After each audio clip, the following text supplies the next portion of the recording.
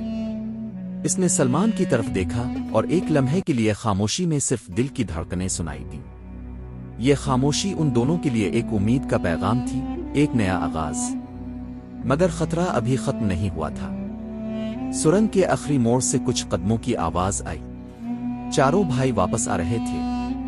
ان کی ہر حرکت سے معلوم ہو رہا تھا کہ وہ نہ صرف اپنے منصوبے پر قائم ہیں بلکہ اب انہوں نے وقت کم ہونے کا احساس کیا۔ سلمان نے دل کی ہمت جمع کی اور زہرا کے ہاتھ مضبوطی سے پکڑ لیے۔ اب وقت ہے بھاگنے کا، اس نے دھیرے سے کہا اور دونوں روشنی کی طرف دوڑ پڑے۔ راستہ تنگ تھا، اندھیرا شدید تھا اور خطرہ قریب تھا، مگر دلوں میں حوصلہ بھی اتنا ہی زیادہ تھا۔ ہر قدم کے ساتھ سلمان اور زہرا قید سے آزادی کی طرف بڑھ رہے تھے۔ یہ لمحہ ان کی زندگی کا سب سے اہم لمحہ تھا، کیونکہ اب وہ تو جیت جائیں گے یا ان کے دشمن ان کا پیچھا ختم کر دیں گے۔ ہر لمحہ دل کی دھڑکن میں ایک نئی تیز رفتاری پیدا کر رہی تھی۔ زہرا نے پہلی بار محسوس کیا کہ امید اور حوصلہ کتنا طاقتور ہوتا ہے۔ سلمان نے اپنی نظر چاروں بھائیوں پر ڈالی جو آخر میں سرنگ کے کنارے پہنچنے والے تھے۔ یہ وہ لمحہ تھا جب ظلم کا اندھیرا اور امید کی روشنی ایک دوسرے کے سامنے آئے، اور یہ مقابلہ طے کرنے والا تھا کہ حق اور انصاف ہمیشہ برائی پر غالب آتا ہے۔ اگلی صبح دربار بھرا ہوا تھا۔ وزراء، قاضی، محافظ اور عوام سب موجود تھے۔ ہوا میں تناؤ اور تجسس ایک ساتھ محسوس ہو رہا تھا۔ ہر چہرے پر سوال تھا، شہزادی زہرا کہاں گئی اور یہ انکشاف کب ہوگا؟ اسی لمحے دروازہ کھلا اور سلمان شہزادی کو ساتھ لے کر اندر داخل ہوا۔ زہرا کے قدم مضبوط تھے، آنکھوں میں خوف نہیں بلکہ حوصلے اور عزت کی چمک تھی۔ تمام لوگ حیران رہ گئے مگر ایک سنسنی پیدا ہو گئی۔ سب کی نظریں چاروں بھائیوں پر مرکوز ہو گئیں جو اپنا خوف چھپانے کی ناکام کوشش کر رہے تھے۔ سلمان نے دلیرانہ انداز میں کہا، یہ زہرا سلطانہ ہے اور یہ وہ وقت ہے جب حقیقت سب کے سامنے آئے گی۔ زہرا نے قدم بڑھایا اور بلند آواز میں کہا، یہ سازش اور دھوکا ہے جسے چھپایا نہیں جا سکتا۔ جو بھی ظلم کرے گا اسے اس کا حساب دینا ہوگا۔ چاروں بھائیوں کے چہرے سفید پڑ گئے۔ اب دربار کے لوگ بھی سمجھ گئے کہ جو کچھ ہوا وہ محض دکھ کا ڈرامہ نہیں بلکہ ایک سنگین سازش تھی۔ ثبوت اور گواہ موجود تھے اور اب کوئی اسے چھپا نہیں سکتا تھا۔ قاضی نے فیصلہ سنایا، چاروں بھائیوں کو جلاوطن کر دیا جاتا ہے۔ وہ دوبارہ کبھی بغداد کی سیاست میں حصہ نہیں لے سکتے۔ یہ اعلان سن کر محل میں سکون اور عوام میں خوشی کی لہر دوڑ گئی۔ شہزادی زہرا دوبارہ تخت پر بیٹھی اور اس نے اعلان کیا، طاقت سے حکومت کی جا سکتی ہے مگر دلوں میں انصاف بسانے کے بغیر حکومت کوئی معنی نہیں رکھتی۔ اس کے بعد شہر میں امن اور خوشحالی کی فضا قائم ہوئی۔ لوگ اب دوبارہ محفوظ تھے اور ہر شخص جان گیا کہ سچائی، حوصلہ اور حسن کردار کی طاقت ہمیشہ برائی پر غالب آتی ہے۔ شہزادی نے اپنے درباریوں، عوام اور محافظ سلمان کی طرف دیکھا اور خاموشی سے دل میں شکر ادا کیا۔ یہ وہ دن تھا جب بغداد کی تاریخ ایک نئے دور میں داخل ہوئی، ایک ایسا دور جہاں انصاف اور عدل سب سے بڑی طاقت تھی اور ہر دل میں امید کی کرن زندہ رہی۔ اور یوں زہرا سلطانہ کی حکمرانی میں بغداد نے نیا سنہرا دور دیکھا، جہاں نہ صرف تخت محفوظ تھا بلکہ دلوں میں عدل اور محبت کا چراغ بھی روشن تھا۔